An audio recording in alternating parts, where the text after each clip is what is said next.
Hey, hey, hey. Hey, hey, hey. Hey, hey, hey. I love BitConnect! Nah, it's CryptoCranks!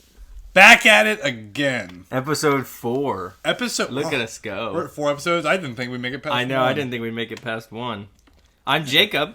I'm Landon. And here we are with a little slice of CryptoControversies brought to you today by the Venezuelan president, Maduro, Carlos, what did he say his name was? Matos, from the good old BitConnect ICO scam, and those fees that make you a little crypto cranky. That was so good. Crypto cranky. Oh man, you never told me about All right, that. Hey everyone, that was our podcast today. have a wonderful day. We're not getting better than that. We are officially retiring with how many views on YouTube? 3 views on YouTube. There we go. So Landon, That means it's me, you, and somebody else. I know somebody else. It was probably that guy who commented. Who, thank you, by the way. We appreciate your comments. We're going to keep doing what we're doing, even though we face a great wall of silence sometimes. AKA the fireplace to the right. You know how depressing that was? The great wall of silence. The great wall of so silence. Yeah, like Jacob said, we're going to be talking about CryptoControversies today. So like things that may have put a dark light onto cryptocurrency in general.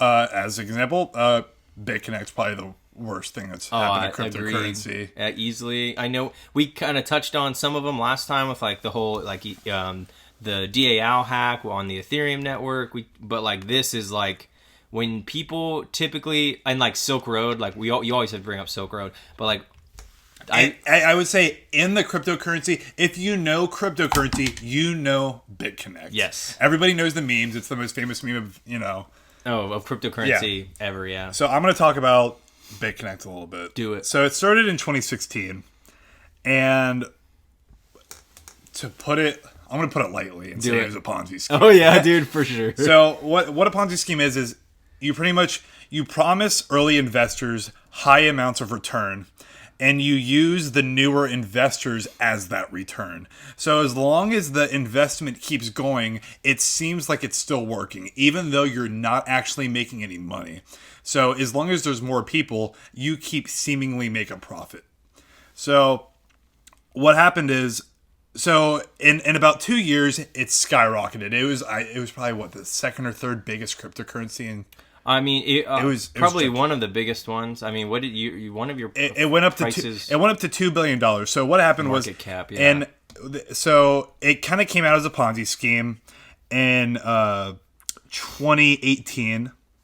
So on November 7th of 2017, the UK issued a notice of, like, they kind of noticed something was going wrong. The UK, I think it's like the UK Board of Investment. I'm going to get that wrong, but they pretty much issued a notice saying, "Hey, we think this is a little shady. Give us proof of that you're making money," and they didn't. And then so it would probably be like the UK's version of like the Securities and Exchange Commission, yeah. So in January 3rd, the Texas Securities Board, I think the Texas Securities Board, the State Securities Board said, "Hey, this is a cease and desist. We kind of know you're a Ponzi scheme. We need you to stop," because pretty much what happens with a Ponzi scheme is the investors can take, the people that made it can take all that money and get out, which is what they did. So in exit scheme. Yeah, and in January 17th, BitConnect closed down. They closed down, and all the money was gone. And in 6 hours, BitConnect went from $331 per coin to 21. It went from a $2 billion market cap to $130 million. Some people probably lost. This was their version of the 2008 crash. 2008 crash. I'm also thinking, whenever you talk Ponzi scheme or pyramid scheme, you think Bernie Madoff, Enron. These are people who had dude, and celebrities were caught up in like the Bernie Madoff thing. So you can only imagine there was probably like people who had put retirement into this, or like jumped on it. People were really putting their like lives on your this. Uncle Ron, who goes at family Christmas, goes, Yeah. "Dude, I just invested everything I have, man, I just rolled over my pension into this place. Took out another mortgage in my house. BitConnect, man, it's the future. I actually sold my child. and then he was just over. Oh, by the way, did you notice it crashed to $2,000 again? Oh my gosh. So, there was an arrest. There's this guy in India. His name is Divyesh Darji. I'm going to pronounce that wrong. But he was in India, and he did get arrested. He wasn't a founder, but he was a leader in BitConnect. And the reason BitConnect's brought up a lot was because of the meme. Oh, yeah. Carlos, the meme. And he owns it, too. Like, he's still, like, I wouldn't, maybe not profiting is the right word, but he's socially profiting. Yeah. From. So there was a little, like, it's like a BitConnect, it's like a BitConnect, what panel? It's a panel at a convention. And Carlos, he's just a guy that believed in BitConnect. Yeah, there's no record of him being an official sales lead or sales assistant, nothing. He was just pumped to make all this money. He was there. Man, isn't that sad? Because God. you're so happy to make all this money and it just crashes beneath you. I don't want to know how much money he lost. If he was that excited, he must have thought he was making a lot of money. But that's where the meme comes out of, BitConnect. I love BitConnect. All the remixes, my favorite ones are the, like the dance remixes. Those are great. I love those. So that's BitConnect. Jacob, what do you want to talk about? I would like to highlight something a little more recent, but still kind of in that same vein of a scam, if you will, when you really boil it down. Oh, I will. I will boil it down. I'm going to get a little closer here because I feel like I'm so far from everyone. So we're going to talk about the wonderful South American nation known as Venezuela and her President Maduro, who, after Hugo Chavez passes away, he is named, basically the next Hugo Chavez, and, initiates, I think if you study up on the news, the whole presidential crisis. You have another man claiming to be president, the National Assembly backs him. Maduro's basically just says, no, I'm in charge and I'm going to keep it that way. So there's this power struggle, but amidst that power struggle, Maduro comes out and says the Venezuelan government is going to issue its own cryptocurrency. Oh, hey. And all of us, like CryptoCranks, hey. that's our first reaction. Yeah. We go, Maduro! We get super excited, but then we realize that you start digging into the specifics of it, and you're kind of like, is this really a cryptocurrency? Is this kind of like a Facebook Libra? Is this kind of like a Chinese digital national currency? Is this is it something a little more controlled, or is it like true blockchain? And so it is called the Petrol. It was announced in February 2018. They should have called it the Maduro. They should have just called it. I mean, that's essentially what it is. Man, I would have put my life savings into that. I mean, it's got to have his face on it, I mean, his face is probably better than. I'm not saying like I condone anything this man does, but like I'm saying, it really sounds like you are. His face on a coin would probably be a little better than just like a barrel of oil on a coin. You know what I mean? Because that's what it is. It's backed by. Well, that's pretty metal too, though. That's metal. I mean, let's show the people what we are. Oil hungry people. And so he announces the Petro. It is Venezuela's very own cryptocurrency, jumping on hard on that cryptocurrency thing. You got to understand, this is a nation strapped by sanctions, economic sanctions, rioting. There's poverty, rampant poverty. Country doesn't look very good right now. Yeah, so they're doing. I mean, Maduro, in his defense, I would never defend a dictator, a ruthless dictator, but from his perspective, you got to think, okay, he's probably thinking, this is a way, one, probably to consolidate my power, two, to find a way around these sanctions. And a lot of you see this in a lot of nations with sanctions. They're using cryptocurrency to get around these sanctions. So Maduro issues the Petro. I think it's also kind of a thing of so many countries are kind of iffy right now on cryptocurrencies, and it could be good or bad. We think it's going to be good, and if it does turn out being good, then they're a first mover. Then they're the first mover, and that really gives them a nice hold, like a nice grasp. Onto the future. And so Maduro says the Petro is backed by 5 million barrels of oil that has been allocated. Each Petro is worth, according to my wonderful article here on Al Jazeera. I was trying to find a non-partisan news source here. Every Petro is backed by 1 barrel of oil.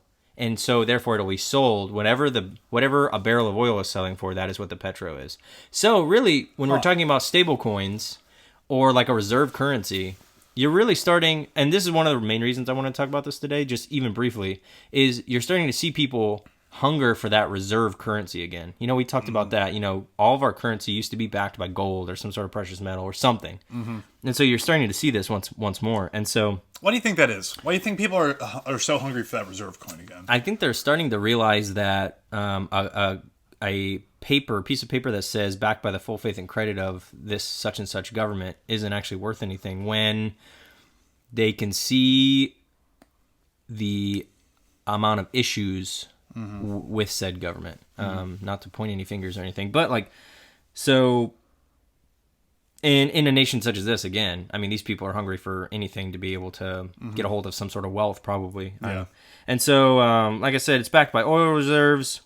It launched with in United States dollars, $735 million US worth of petro in its first pre-sale day, because it's a pre-mined cryptocurrency, which this is where you get into, is it really a cryptocurrency? Is it more of a token? Is it just somebody with a book, you know, with a book in a little government office in Venezuela is going, okay, they get this much petro, they get this much. Many, yeah. And so I don't really know. Most people around the world have, you know, issued orders against it. You know, our people aren't allowed to transact in that. The only nation, according to my news sources, that's actually interacting with Venezuela with this petro currency is Brazil, which is its next door neighbor.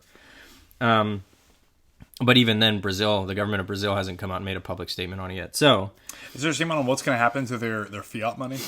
Well, see, and that's the thing is, Maduro made it explicitly clear that you could trade the Bolivar Fuerte, which is Venezuela's national currency. You could trade that for petro and like back and forth. Huh.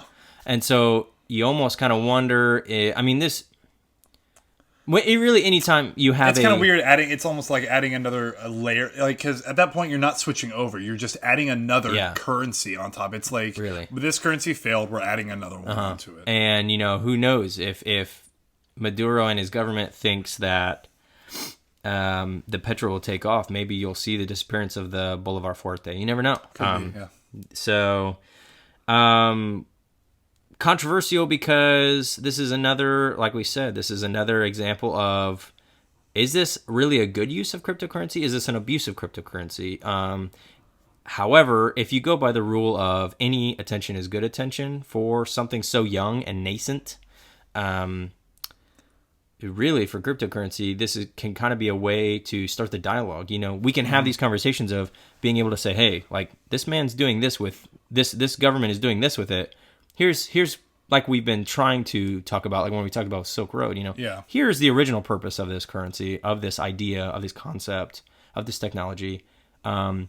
This is probably an extreme use case, maybe an abuse use case here. You know, this is what it really is. The real problem with cryptocurrency and abuse is since it's dictated by online presence. And online presence is that new scam. You don't get scammed. Like all the scams nowadays are online. Oh, That's how your wallet gets stolen, your ID. It's all email phishing. Yeah, exactly. So, I know someone who their workplace, they have a shared workplace email, and it got an email in it. Very poor like grammar. You can tell it was probably somebody using like Google Translate. I'm assuming probably a no like disrespect, but someone who had poor English. Trying to communicate via email. They claimed that they had hacked into the work email and that they had very sensitive, scandalous photos and like... Oh, nice. Oh, yeah. I mean, very clearly a scam. And they only wanted 0.1 Bitcoin. So at the time, it was like $900. And I'm like, I told this person, I said... that's probably a scam considering they don't want like 30,000 and they're not like threatening to delete everything on your computer. But yeah, you get these scams. This is the new snake oil, you know what I mean? Or not snake oil, you know, but this is the new con man. I mean, another country, let me talk about something that's dear and personal to me is these fees. Yes. These Let us wrap everything back around to something that will affect you every day of your life when you are trying to work in the crypto sphere. So let's talk about, so some of you may have seen, some of you may have not seen. I've never seen one in real life, but I've read a lot about them. And I've I've seen pictures of them about these like Bitcoin ATMs. Yes. Where, and even, not even necessarily ATMs, but maybe even Coinbase or online trading Exchanges yes. that you can buy cryptocurrencies on. These fees they're just outrageous. Yes, they can be. I was trying to weigh my options when I first got into the crypto space. Excuse me. And there is several local ATMs, Bitcoin ATMs. Surprisingly, in my area, I was not expecting it at all. I'm like, I don't live near a super, super huge, I don't live, in the birthplace of it, or like Los Angeles, so it's this, going kind of down the rabbit hole, researching my options. Bitcoin ATMs came up, of course. I think everyone really, if you're smart, you're being videotaped as you transact on a Bitcoin ATM. So like, it's not like super anonymous unless you like wear a Guy Fawkes mask the whole time or something. But when you go digging into it, that's really funny thought. You go digging into it. Can you imagine like FBI profile? Yes, this is the only thing he was wearing was a Guy Fawkes mask and a black hoodie. If you have any whereabouts, black hoodie, and he wore gloves, so we couldn't get his fingerprints either. Well, we measured the length of his finger bones, so we do know who he is. We know exactly who he is. We have dental records. So it's you go and look at these fees. It's like a 10% fee. Like, so if you want to buy $20 worth of Bitcoin, you're paying a $2 fee. Or I've seen some go all the way up to 15 or 20%. I mean, puke in my mouth. I know. You're standing at the ATM and you immediately hit cancel transaction and you walk out. And the Indian guy behind that counter goes, "What? You know one Bitcoin?" And I say, "Hey, listen, if you didn't charge me like $30 for $30. Yeah, $30 for 30. If you didn't take all my money that I wanted in Bitcoin, then yeah." And it's like it's a real sin and like a dark clause on what Bitcoin was supposed to be. Yeah, I mean, really, at the end of the day, I think Satoshi's vision, if he's here with us or not, I would like to ask Satoshi, did you project, people taking it in such a way where these exchanges would pop up? Like, don't get me wrong, Coinbase, Brian Armstrong, I like what you're doing up there at Coinbase. The only issue I think that so many people have is they want it to be accessible. And all these exchanges say, hey, we're the easiest to use, we're the most convenient, most trusted. But at the end of the day, you really you start delving into it, and it's hard to access this when, and I know you're in the business to make money. A business is, an act to make profit. You're trying to support, whatever you're doing in life. But at the end of the day, I think there has to be some sort of middle ground. So just a comparison, really quick. You take Square's, the company Square, Cash App, versus Coinbase. I went ahead, made profiles on both, did all my verification because, many verified exchanges have verification. You got a, ID picture, blah, blah, blah, which can also be another controversy, maybe for another time, who knows. But you have this comparison here. Cash App, only Bitcoin, but you can do deposits and withdrawals. You have your own address. And then Coinbase, which is, I think they're up to like 15 different assets that are tradable. Yeah. And then you can watch a ton. I mean, there's like 50, 100 you can watch. And, price graphs and everything. And so I went ahead and just plugged in $20 on both. What can I get for $20? Cash App, you get the actual $20 and you only pay, I think at the time I was paying a 35-cent fee, which with the transaction fee later, that's understandable, like the actual network transaction fee once I try and take it out of the app, off of that wallet. Coinbase, on the other hand, very convenient, very easy to verify your information, set up the account and all that. $20 actually only gets you like $18.51 because you pay a $1.49 fee, but they take that, instead of adding it on top, they take it out of what you pay. So if you actually want $20 worth of Bitcoin, you actually would have to pay $21.49 USD to be able to actually get $20. And so it's, like I said, it's like that's like a 4 times fee, 3 times fee almost. Which, when you're trying to access something that you think is the future, it can be frustrating, it can be difficult. And it can it can kind of give you a maybe, especially if you're first getting into it, it can get you a bad look. A bad look, and maybe really discourage you. And but yet you have many exchanges. You have so this term keeps popping up in the news, in crypto news, DeFi, DEFI, decentralized finance. You have so many of these decentralized apps that are popping up on the like Ethereum network and Tron network, where it is, I mean, it is truly a peer-to-peer exchange. And even you have places like Compound coming out, which is a decentralized finance kind of concept, and you can earn interest on crypto. Like right now, I think I just checked the rate. It was like for USD coin, which remember is that stable coin pegged to the US dollar, you can earn like 4.55% interest right now. Obviously, that a lot of fluctuates with supply and demand. Yeah, not 60%. I didn't say 60% interest. So fees can be extremely annoying. I would really enjoy in another episode going in through like doing just like a straight comparison of like however many exchanges we can get signed up on, and then the fees for all of them, and then just the fees for all of them. Just plug in, hey, we want $20 because I'm thinking I'm a normal everyday person, $20 at a time. If I'm just hodling or that's I feel like that's the. Because not everybody's dumping thousands and entire paychecks into crypto. Yeah, we're not institutional investors or traders. I'm not managing, the crypto funds of, 1,000 people. Not yet. CryptoCranks, the hedge fund. We're gonna be like the guy from The Big Short. Oh yeah, the guy that saw the crash coming. And then, we'll see the big crypto rise. Yeah, we're gonna see the crypto rush. But so, go ahead, put comments down, shoot us, email, tweet at us, whatever you have. What are your favorite controversies to talk about? What are the ones that really just grind your gears? I mean, we want to talk about these things, and one, because I like to talk about controversial things. Henceforth, why we have it. Henceforth, that's not even the right word. Oh my gosh, it's time to stop.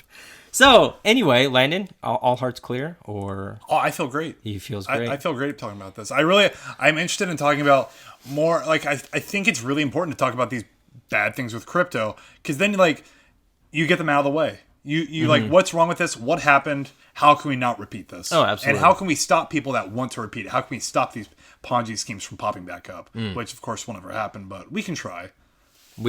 It's a very valiant effort. Yeah. That's probably not a word you should say on the air. Valiant. That's like begging for like a blah, blah, blah. Okay, anyway, I'm Jacob. I'm Landon. This has been episode 4 of CryptoCranks. Thanks for listening.